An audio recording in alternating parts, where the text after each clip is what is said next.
Halo Hoster People, ketemu lagi barengan sama aku Awanda di video tutorial Niaga Hoster. Di tahun 2021, perusahaan riset pasar global Nielsen mencatat bahwa jumlah konsumen belanja online di Indonesia meningkat dari 17 juta orang menjadi 32 juta orang dalam kurun waktu 1 tahun aja.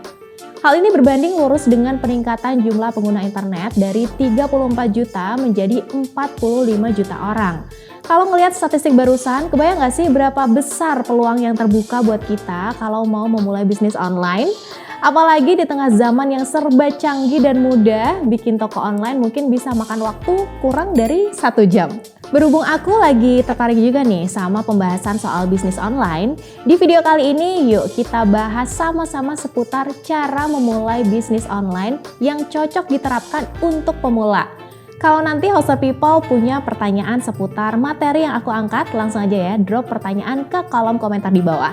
Let's get started!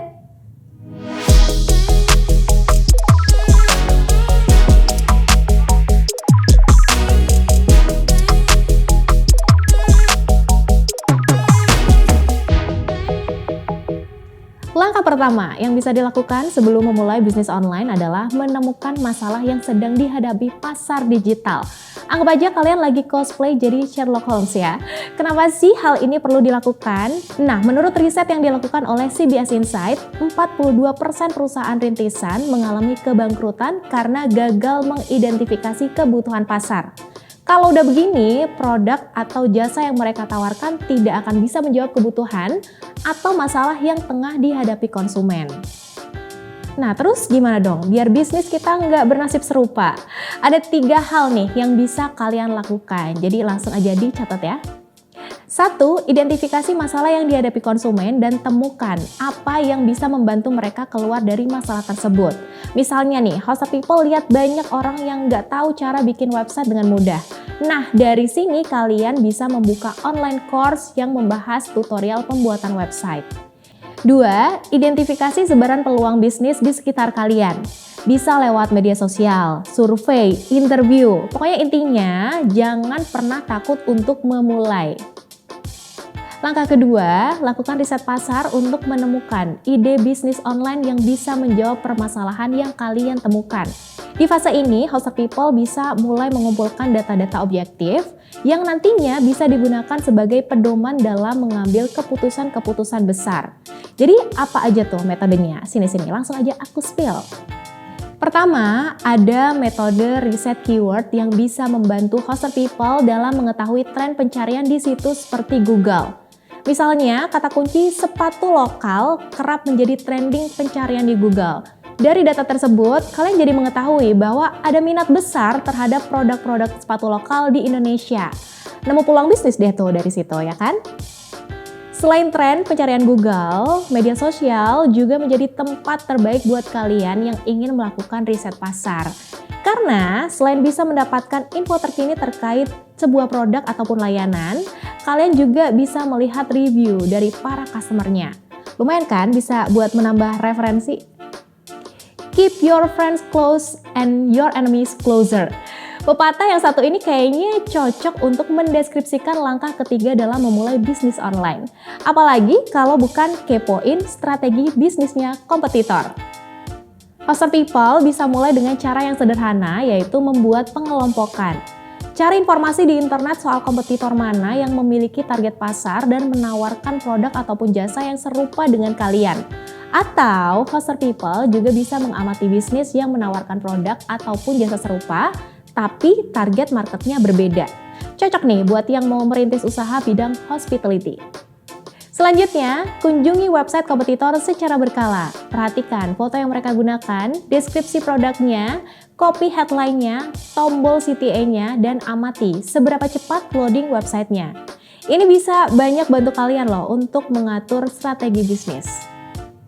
Mengingat pentingnya peranan media sosial saat ini, rasanya kurang lengkap ya kalau Hoster People itu nggak kepoin medsosnya kompetitor.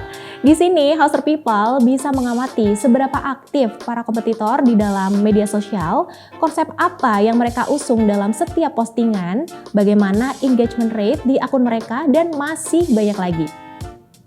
Keempat, lakukan identifikasi market positioning atau citra kompetitor di mata pelanggan. Biar Hoster People bisa tahu unique selling point mereka di mata masyarakat. Awalnya kasih contoh nih dari industri otomotif ya Hoster People. Meskipun sama-sama menjual produk berupa mobil, Lexus dan Avanza memiliki market positioning yang berbeda. Lexus dikenal sebagai simbol kemewahan, tapi kalau Avanza sangat dekat nih image-nya dengan mobil keluarga dengan harga yang terjangkau. Berbekal referensi ini nih, Hoster People bisa langsung mencari tahu apakah kompetitor menawarkan produk ataupun jasa yang lebih baik dari kalian. Kalau iya, dari segi apa? Harga ataupun kualitas? Cari tahu juga apakah target marketmu lebih mementingkan harga ataupun kualitas saat membeli sesuatu. Setelah melakukan riset pasar dan strategi kompetitor, perjuangan belum selesai nih Hoster People.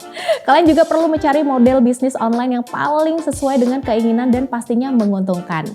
Simpelnya gini, misalnya kalian adalah tipe orang yang tertarik untuk mulai berbisnis, tapi belum siap untuk handle masalah stok produk, inventory, gudang penyimpanan, dan lain sebagainya. Nah, Hoster People mungkin bisa memilih model bisnis dropshipper yang memungkinkan kalian untuk bisa meraup untung dengan peran sebagai jembatan antara konsumen dengan supplier. Atau buat Hoster People yang rajin bersosial media, nah affiliate marketing bisa menjadi pilihan yang tepat nih buat kalian. Melalui model bisnis ini, kalian bisa mendapatkan keuntungan sekian persen tiap kali seseorang melakukan pembelian produk melalui link yang kalian bagikan. Aku yakin pasti Hoster People pernah dengar kalimat, mungkin bukan kamu target marketnya. Meskipun kalimat ini tuh sering dijadiin bahan bercandaan, tapi ada benernya juga nih Hoster People kalau dikaitkan dengan strategi bisnis. Saat memulai sebuah bisnis, penting nih bagi kita untuk mengidentifikasi jenis konsumen seperti apa yang ingin kita sasar. Kalau enggak, strategi pemasaran yang udah kita bangun akan berakhir sia-sia. Kita ambil contoh dari brand jam tangan Rolex dan juga Casio ya.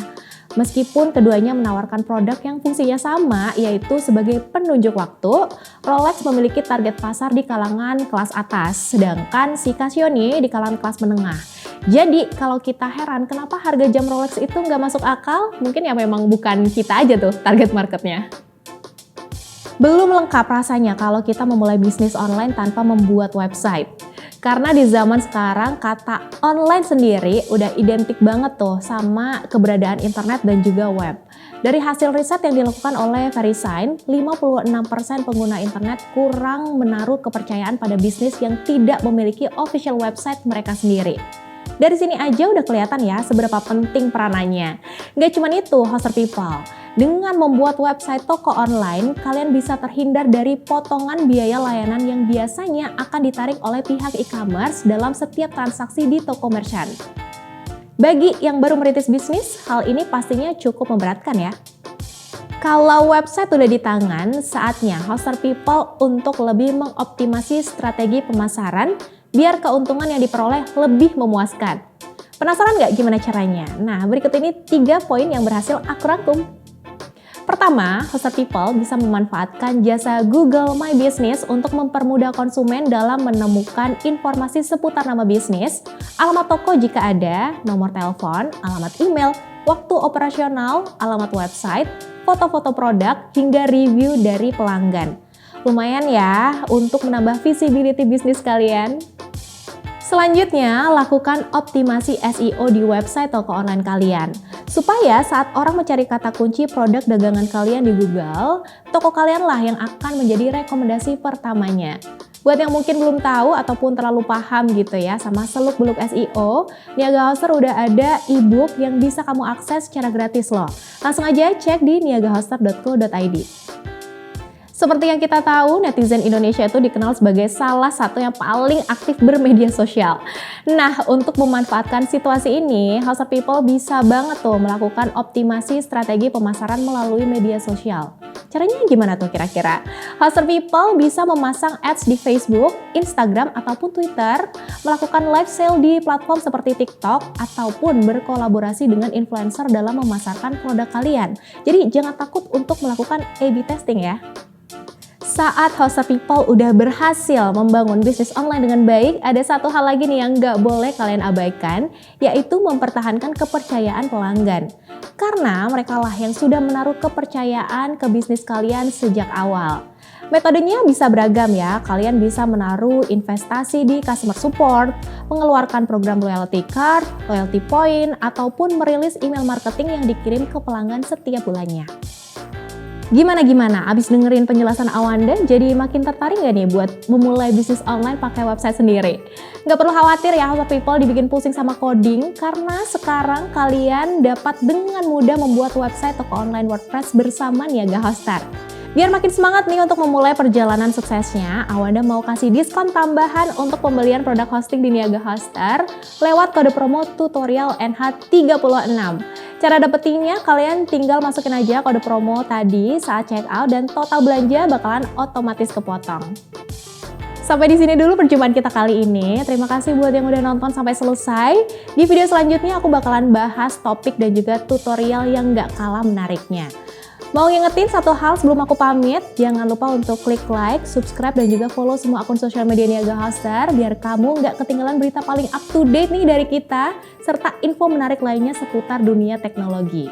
Kalau misalnya kamu ada rekomendasi topik menarik yang wajib aku angkat, langsung aja komen di bawah ini ya. See you next time and bye-bye!